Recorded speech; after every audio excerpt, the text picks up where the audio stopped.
Hello students, आज हम start करने जा रहे हैं केमिस्ट्री का chapter number 8 that is organic chemistry some basic principles and techniques. तो स्टार्ट करते हैं हम अपनी प्रीवियस नॉलेज से। हमें पता है कि कार्बन एक बहुत ही ज़्यादा वर्सेटाइल एटम है, ठीक है। अब ये वर्सेटाइल क्यों है? क्योंकि ये जाना जाता है कुछ ऐसी प्रॉपर्टीज शो करने के लिए जो और कोई एटम पोजेस नहीं करता है। तो इसमें सबसे पहले तो बात आती है कैटिनेशन की। कैटिनेशन का मतलब होता है सेल्फ लिंकिंग प्रॉपर्टी, ठीक है, या कह सकते हैं सेल्फ लिंकिंग टेंडेंसी, ठीक है। प्रॉपर्टी है सेल्फ लिंकिंग टेंडेंसी। अब इसका क्या मतलब हुआ? इसका ये मतलब होता है कि कार्बन कार्बन कार्बन कार्बन ऐसे मिलियंस ऑफ बॉन्ड्स बना सकता है जिसमें कार्बन खुद ही से अटैच्ड है। इस प्रॉपर्टी को कहते हैं कैटिनेशन, ठीक है। फिर दूसरी बात आती है टेट्रावैलेंसी। टेट्रावैलेंसी का क्या मतलब होता है कि कार्बन के पास उसकी वैलेंस शेल में कितने इलेक्ट्रॉन्स है? 4 इलेक्ट्रॉन्स है उसकी वैलेंस शेल में, यानी कि वो 4 और एटम्स से कनेक्ट हो सकता है जिनकी वैलेंसी 1 हो, जैसे कि हाइड्रोजन होगा या कोई भी हेलोजन हो गया। हाइड्रोजन से कनेक्ट हो सकता है, ब्रोमीन से बॉन्ड बना सकता है, क्लोरीन से बना सकता है, किसी भी हेलोजन से बॉन्ड बना सकते हैं या किसी फंक्शनल ग्रुप से बॉन्ड बना सकता है। ये सब चीज़ें आप ऑलरेडी पढ़ के आ चुके हैं, ठीक है। फिर उसके बाद स्मॉल साइज, ठीक है। इसका साइज बहुत ज़्यादा स्मॉल होता है और इस स्मॉल साइज के कारण ये बहुत ही ज़्यादा इलेक्ट्रोनेगेटिव होता है। इसके इलेक्ट्रोनेगेटिव होने के कारण इसके बनाए हुए बॉन्ड्स बहुत ही ज़्यादा स्टेबल होते हैं, ठीक है। फिर उसके बाद मल्टीपल बॉन्ड्स, ठीक है।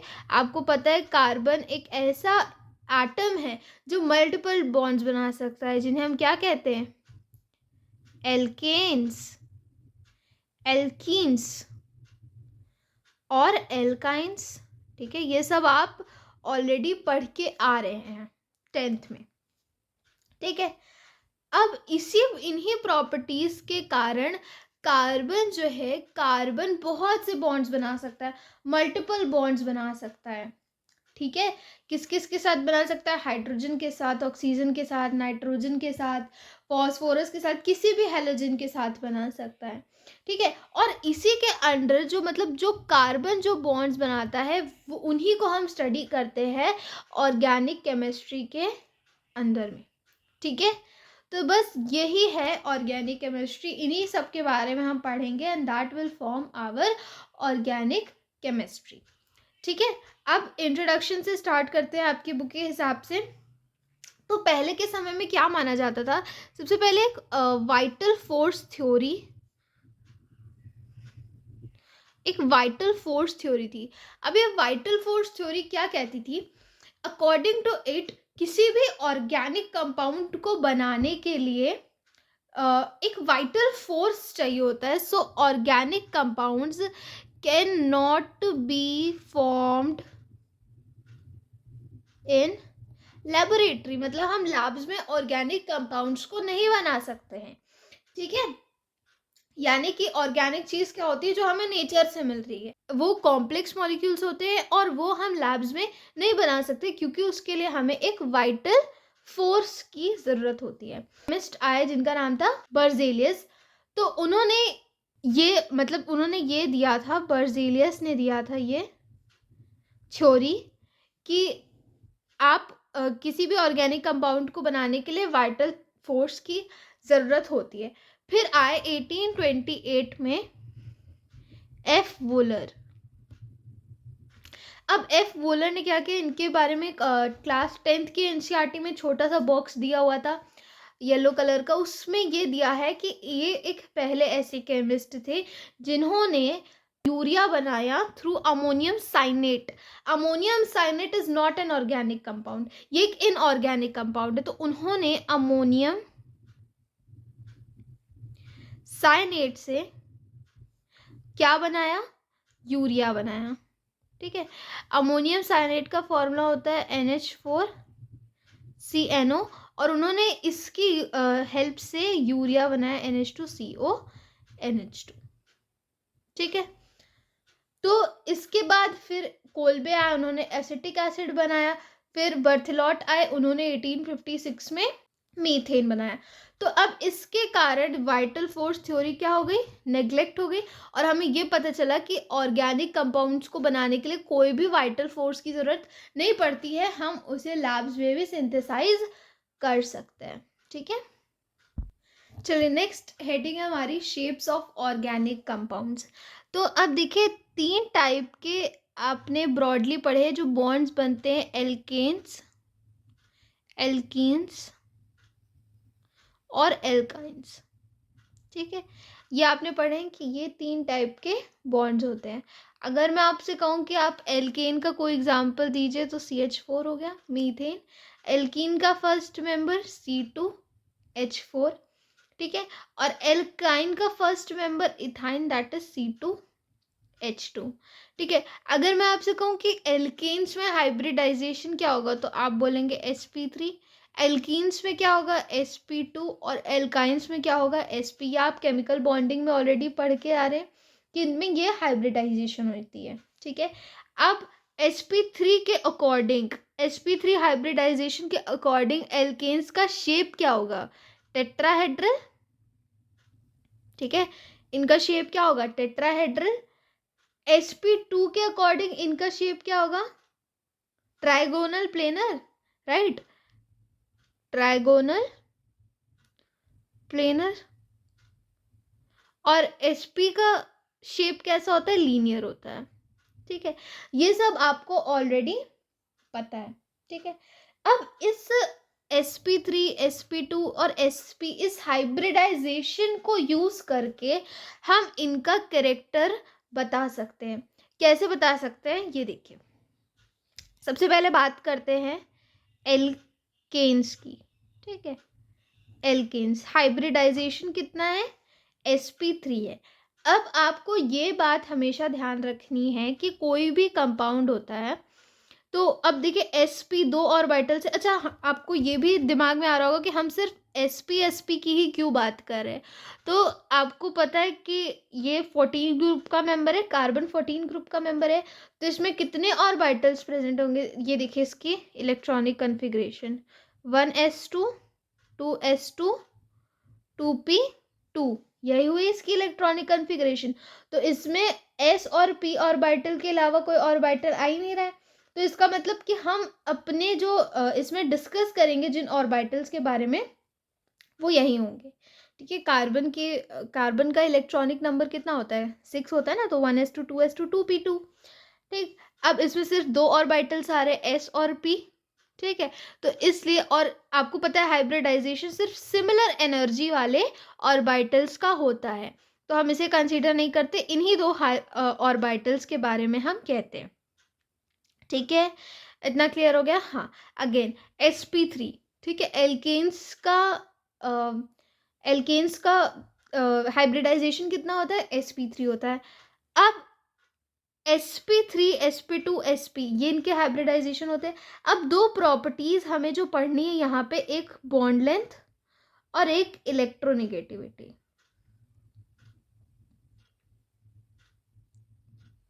Bond length p character decide करता है। बॉन्ड लेंथ कौन डिसाइड करता है, बॉन्ड लेंथ या बॉन्ड इंथैल्पी, क्योंकि आपको पता है bond length is inversely proportional to bond enthalpy. ठीक है, तो अगर हम उसमें से एक कोई जान जाएंगे तो हम दूसरा अपने आप निकाल लेंगे। ठीक है, अब बॉन्ड लेंथ कौन डिसाइड करता है, p कैरेक्टर। जितनी ज़्यादा बॉन्ड लेंथ होगी उतनी कम बॉन्ड एनर्जी होगी, यानी कि अगर 2 कार्बन के एटम्स है उनके बीच की लेंथ जितनी ज़्यादा होगी उतनी कम एनर्जी चाहिए होगी उस बॉन्ड को क्लीव करने के लिए, यानी कि उस बॉन्ड को तोड़ने के लिए। ठीक है, तो अगर हम sp ऑर्बिटल की बात करें, sp हाइब्रिडाइजेशन की बात करें, तो ये न्यूक्लियस के ज़्यादा पास होता है और इसके बॉन्ड्स जो होते हैं वो ज़्यादा शॉर्ट होते हैं। ठीक है, शॉर्ट होते हैं और क्लोजर टू न्यूक्लियस होता है। ठीक है, जिसके कारण क्या होता है, इन बॉन्ड्स को ब्रेक करना बहुत ही ज़्यादा मुश्किल होता है और ये बॉन्ड्स बहुत ही ज़्यादा स्ट्रॉन्ग होते हैं। ठीक है, फिर उसके बाद sp2 की बात करें, ये sp3 और sp के बीच में लाई कर रहा है ना sp2, तो इसका जो बॉन्ड लेंथ है वो sp3 से ज़्यादा है और sp3 से कम है और sp से ज़्यादा है। तो उस बॉन्ड लेंथ के हिसाब से ये sp3 से थोड़ा ज़्यादा स्ट्रॉन्ग है और sp से थोड़ा कम स्ट्रॉन्ग है। ठीक है, तो बॉन्ड एनर्जी भी इसकी इंटरमीडिएट होगी, यानी कि इन्हीं दोनों के बीच में होगी। और sp3 में जो बॉन्ड है वो बहुत ही ज़्यादा दूर है, यानी कि sp3 का बॉन्ड ब्रेक करना बहुत ही ज़्यादा ईजी होता है। ठीक है, इतना क्लियर हो गया। तो आपको बॉन्ड लेंथ क्लियर होगी, यानी कि sp की सबसे कम बॉन्ड लेंथ, sp2 की उससे ज़्यादा और सबसे ज़्यादा sp3 की। ये बात हो गई बॉन्ड लेंथ की। तो अगर मैं बॉन्ड लेंथ के हिसाब से आपसे बॉन्ड एनर्जी के बारे में पूछूं तो आप इसका इन्वर्स कर देंगे। सबसे ज़्यादा बॉन्ड एनर्जी, मतलब बॉन्ड को तोड़ने में सबसे ज़्यादा एनर्जी किस में लगेगी, sp को तोड़ने में लगेगी, उससे कम sp2 को और उस सबसे कम sp3 को। इतना क्लियर हो गया। ठीक है, अब बात करते हैं इलेक्ट्रोनिगेटिविटी की। तो ये तो p कैरेक्टर डिसाइड करता है, इलेक्ट्रोनिगेटिविटी डिसाइड करता है s कैरेक्टर, मतलब s कैरेक्टर डिसाइड करता है इलेक्ट्रोनिगेटिविटी। ठीक है, जितना ज़्यादा s कैरेक्टर होगा उतनी ज़्यादा उसकी इलेक्ट्रोनिगेटिविटी होगी और उतना ही ज़्यादा उसका एसिडिक कैरेक्टर होगा। ठीक है, फॉर एग्जाम्पल अगर मैं sp की बात करती हूँ, sp में जो s कैरेक्टर होता है वो 50% होता है, s कैरेक्टर 50% होता है और इसमें 33% होता है और इसमें 25% s कैरेक्टर होता है। अब जितना ज़्यादा s कैरेक्टर उतनी ज़्यादा इलेक्ट्रोनिगेटिविटी, यानी कि अगर हम इलेक्ट्रोनिगेटिविटी की बात करें तो एल्केन्स की इलेक्ट्रोनिगेटिविटी सबसे ज़्यादा, एल्कीन्स की उससे कम और एल्केन्स की सबसे कम इलेक्ट्रोनिगेटिविटी होती है। ठीक है, तो जितना ज़्यादा एस कैरेक्टर उतनी ज़्यादा इलेक्ट्रोनिगेटिविटी। sp का एस कैरेक्टर 50%, तो उसकी इलेक्ट्रोनिगेटिविटी सबसे ज़्यादा और उसका एसिडिक कैरेक्टर भी सबसे ज़्यादा। ठीक है, तो ये आपको सेक्शन आई थिंक क्लियर हो गया, बस यही बताया गया है इस पूरे सेक्शन में। ठीक है, अब हम बात करते हैं फीचर्स ऑफ पाई बॉन्ड की। अभी आपको तब ज़्यादा समझ आएगा अगर आपने केमिकल बॉन्डिंग अच्छे से पढ़ी है। अब आपको पता है कि जब भी कोई पाई बॉन्ड होता है, पाई बॉन्ड में क्या होता है, पाई बॉन्ड में साइडवेज ओवरलैप होता है ना। पाई बॉन्ड में क्या करते हैं हम, p ऑर्बिटल्स का साइडवेज ओवरलैप होता है। ठीक है, तो अगर हम CH2 की बात करते हैं तो इसमें एक पाई बॉन्ड प्रेजेंट, एक सिग्मा बॉन्ड प्रेजेंट है और आपको पता है इसका शेप क्या होता है, ट्राइगोनल प्लेनर होता है। तो इसमें सारे एटम्स सेम प्लेन में होते हैं और आपको ये भी पता है कि p ऑर्बिटल जो होता है वो एक दूसरे से पैरेलली ओवरलैप्ड होते हैं कुछ इस तरीके से। ठीक है, and perpendicular to what, perpendicular to the plane of the molecule. ठीक है, तो अगर हम इस CH2 की बात करें और इस CH2 की बात करें, अगर हम सिर्फ इस CH2 की बात करते हैं, इसका प्रॉपर रोटेशन नहीं हो पाता है, CH2 का प्रॉपर रोटेशन नहीं हो पाएगा।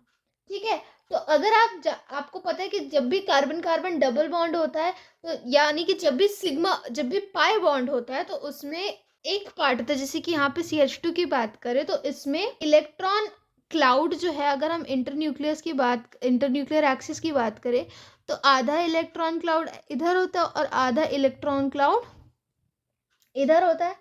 ठीक है, एंड जिसके कारण उस बॉन्ड का फ्री रोटेशन नहीं हो पाता है।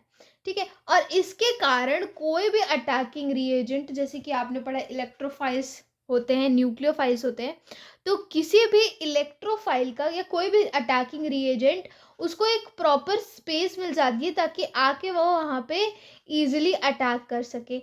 इसी कारण पाई बॉन्ड्स जो होते हैं they provide the most reactive centers in the molecules which have multiple bonds.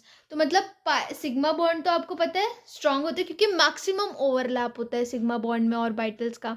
लेकिन जब भी पी ऑर्बिटल होगा तो क्योंकि ओवरलैप बहुत ज़्यादा नहीं होता है पी ऑर्बिटल्स का, तो ये बॉन्ड्स बहुत ज़्यादा वीक होते हैं, जिसके कारण कोई भी अटैकिंग रिएजेंट आ करके यहाँ पे अटैक करेगा। So they are the most reactive centres in a molecule which has multiple bonds.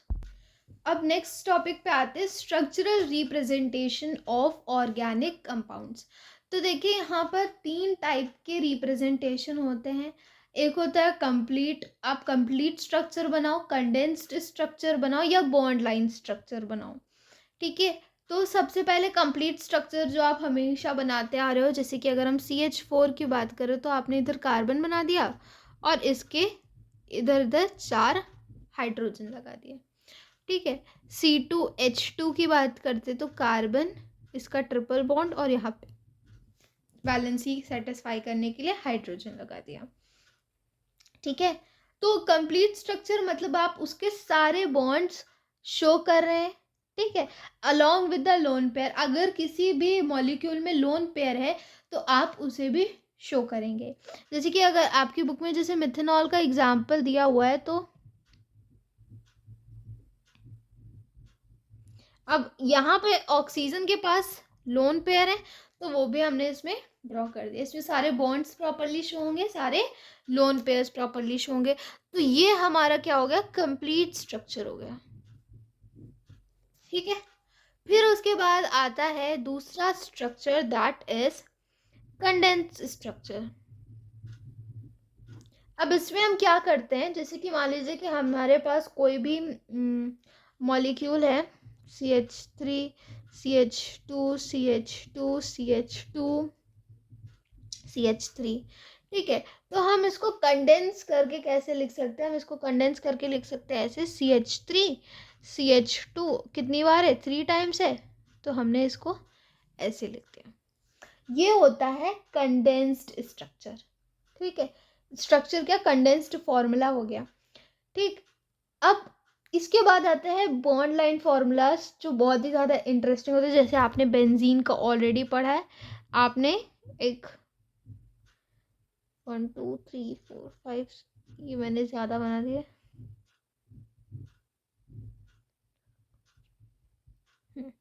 अब यहाँ पे आपने ऑल्टरनेट डबल बॉन्ड बना दिया, ये बन गया आपका बेंजीन।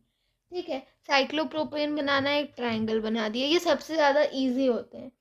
ठीक है, साइक्लिक कंपाउंड्स को आप ऐसे बनाते हैं, इनको हम कहते हैं बॉन्ड लाइन फॉर्मूला। लेकिन अगर आपने ऐसे बना दिया तो इसका क्या मतलब हुआ, इसका मतलब ये है कि जो ये पॉइंट होते हैं, टर्मिनल पॉइंट्स होते हैं, इस पे क्या होता है, इस पे लगा होता है एल्काइल ग्रुप यानी कि CH3, और जो बीच में होते हैं यहाँ पे CH2 CH2 CH2 CH2 CH2, ये मतलब होता है ऐसे स्ट्रक्चर्स का। ठीक है, सिंपल था। अब अगर आपके कोई भी एक स्ट्रक्चर है, यहाँ पे कोई भी एक हेलोजन लगा है मान लीजिए, तो यहाँ पे आपने ये लगा दिया। अगेन इसका मतलब यही होगा कि यहाँ पे एक एल्काइल ग्रुप्स लगे, यहाँ पे CH2 यहाँ पे CH2 और यहाँ पे CH, क्योंकि एक वैलेंसी तो इधर से सेटिस्फाई हो गई। ठीक है, अब अगर मान लीजिए कि कोई और, जैसे मान लीजिए कि यहाँ पे OH लगा है। ठीक है, आप ऐसे कोई भी मॉडिफिकेशन कर सकते हैं। अब अगर मान लीजिए कि कोई एक ऐसा स्ट्रक्चर है, यहाँ पे डबल बॉन्ड है, तो आपने ऐसे बना दिया। ठीक है, इस तरीके से हम रिप्रेजेंट करते हैं हमारे बॉन्ड लाइन फॉर्मूलाज। ठीक, अब इसके बाद बात करते हैं 3D representation of organic compounds. तो जो आपके बुक में एग्जाम्पल लिया है, अगर हम उसी को एग्जाम्पल है तो इसमें हम 2 चीज़ों का यूज़ करते हैं। एक हम सॉलिड वेजेस लेते हैं और एक डैश्ड वेजेस लेते हैं। तो इसका क्या मतलब होता है, सॉलिड वेज तब यूज़ करते हैं जब कोई भी बॉन्ड टूवर्ड्स द ऑब्जर्वर होता है, तो उसमें हम सॉलिड वेज यूज़ करते हैं, जो कि ऐसे होता है, ये पूरा भरा हुआ होता है। ठीक है, फिल्ड होता है। और हम डैश्ड वेज कब यूज़ करते हैं, जब वो इस तरीके से कुछ, जब वो बॉन्ड ऑब्जर्वर से दूर होता है। तब हम ये डैश्ड वेज फॉर्मूला यूज करते हैं. This is how we represent some molecule in a 3 dimension. तो जैसे कि मान लीजिए कि हम मीथेन का एग्जाम्पल लेते हैं, CH4 का. तो जो हाइड्रोजन के आपको पता है इसका शेप क्या होता है, टेट्राहेड्रल होता है. ठीक है. तो जो पेपर के ओरिएंटेशन में जो प्लेन पे हैं, ठीक है, उनको हम वेज से नहीं शो करते, उनको हम नॉर्मल बॉन्ड्स से शो करते हैं, बॉन्ड लाइन से. अब जो ऑब्जर्वर से दूर जा रहा है उसको हम डैश्ड वेज से शो करते हैं. ठीक है. और जो ऑब्जर्वर की तरफ है जो बॉन्ड, उसे हम सॉलिड वेज से शो करते हैं. ये होगा. ये इतना सा था आपका 3 डायमेंशनल स्ट्रक्चर. उसमें बस हमें यही पढ़ना था. ठीक है. अब इसके बाद हम पढ़ेंगे classification of organic compounds. Classification of organic compound. तो सबसे पहले ब्रॉडली अगर हम देखें तो ये 2 टाइप्स में हम इसे डिवाइड कर सकते हैं. एक होते हैं साइक्लिक और एक होते हैं एसाइक्लिक. तो एसाइक्लिक और साइक्लिक. ठीक है. एसाइक्लिक को हम कहते हैं ओपन स्ट्रक्चर्स. ठीक है. और साइक्लिक को हम कहते हैं closed chain structures. Closed chain, open chain. ठीक है. Acyclic open chain structures, cyclic closed chain structures. ठीक है. अब एसाइक्लिक यहीं तक खत्म हो जाता है. अब अगर हम साइक्लिक की बात करें, ये 2 टाइप के होते हैं. एक होता है एलिसाइक्लिक और एक होते हैं एरोमेटिक.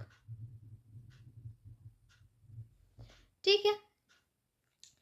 एलिसाइक्लिक जिन्हें हम कहते हैं, जिन्हें हम आगे पार्ट्स में डिवाइड कर सकते हैं, इन्हें हम कहते हैं नो रेजोनेंस, जिनके पास जो बिल्कुल भी रेजोनेंस नहीं शो करते. Aromatic compounds are highly resonated, जिसमें बेंजीन भी आता है. बेंजीन जो बेंजीनॉइड कंपाउंड्स की कैटेगरी अलग होती है, जो कि एरोमेटिक के ही अंदर आती है, जो हाईली कॉन्जुगेटेड होते हैं और उनमें बहुत ज़्यादा रेजोनेंस होता है.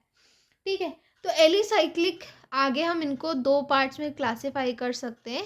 एक होते हैं होमो एलिसाइक्लिक और एक होते हैं हेटेरो एलिसाइक्लिक. होमो में सिर्फ कार्बन होता है. ठीक है. होमो में सिर्फ कार्बन और हाइड्रोजन बॉन्ड्स होते हैं. जैसे कि अगर हम बात करें साइक्लोप्रोपेन की, ठीक है, साइक्लोहेक्सेन की. ठीक है.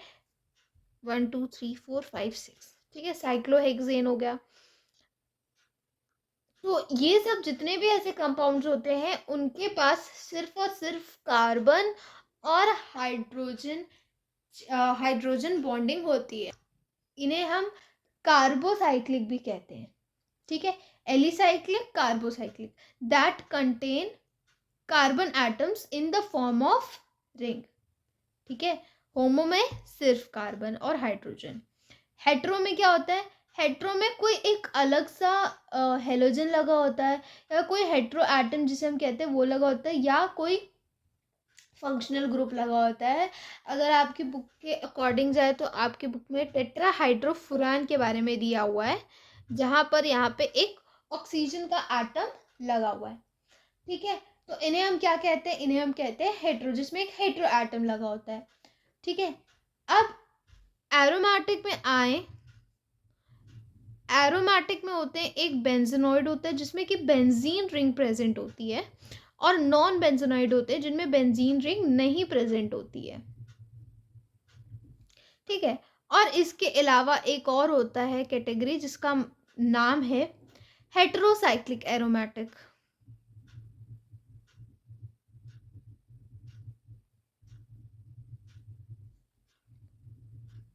ये हेटेरो एलिसाइक्लिक कंपाउंड्स है, वो हेटेरोसाइक्लिक एरोमेटिक कंपाउंड्स है. ठीक है. अब ऐसा भी हो सकता है ऐसे साइक्लिक कंपाउंड्स जो रेजोनेंस शो करते हैं प्लस उसमें कोई हेट्रो एटम भी लगा है, वो किस में फॉल करते हैं, हेटेरोसाइक्लिक एरोमेटिक कंपाउंड्स की कैटेगरी में फॉल करते हैं. ठीक है। इसमें क्या होता है, बेंजीन रिंग प्रेजेंट होती है, इसमें बेंजीन रिंग नहीं प्रेजेंट होती है। तो अगर हम बेंजीनॉइड की बात करते हैं तो जैसे कि नेफ्थलीन में 2 बेंजीन रिंग फ्यूज्ड होती हैं। तो जैसे कि अगर आप उसका स्ट्रक्चर देखें 1 2 3 4 5 6 और यहाँ से एक और बेंजीन 1 2 3 4 और ऑल्टरनेट डबल बॉन्ड्स जो तो आपको पता ही है।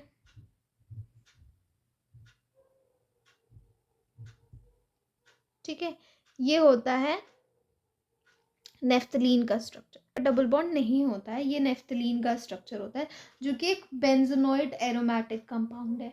ठीक है, नॉन बेंजोनॉइड में आपका ट्रोपोन आपके एग्जाम्पल में दिया हुआ है कि जिसमें बेंजीन नहीं होता है। तो यहाँ पे 1 2 3 4 5 6 7। ठीक है, और यहाँ पे डबल बॉन्ड से अटैच्ड है एक ऑक्सीजन। ठीक है, ये बेंजीन तो नहीं है, तो इसलिए ये नॉन बेंजोनाइड कंपाउंड है जिसमें बेंजीन रिंग्स नहीं होती है। अगर हम यहीं पे हेट्रोसाइक्लिक एरोमेटिक कंपाउंड्स की बात करें तो जैसे कि अभी हमने पढ़ा था, इससे पहले हमने पढ़ा था टेट्राहाइड्रोफुरान। ठीक है, अभी हम सिर्फ फुरान पढ़ते हैं जिसका स्ट्रक्चर कुछ ऐसा होता है। यहाँ पे डबल बॉन्ड होता है, यहाँ पे डबल बॉन्ड नहीं होता, यहाँ पे होता है। ठीक है, फिर उसके बाद थायोफीन।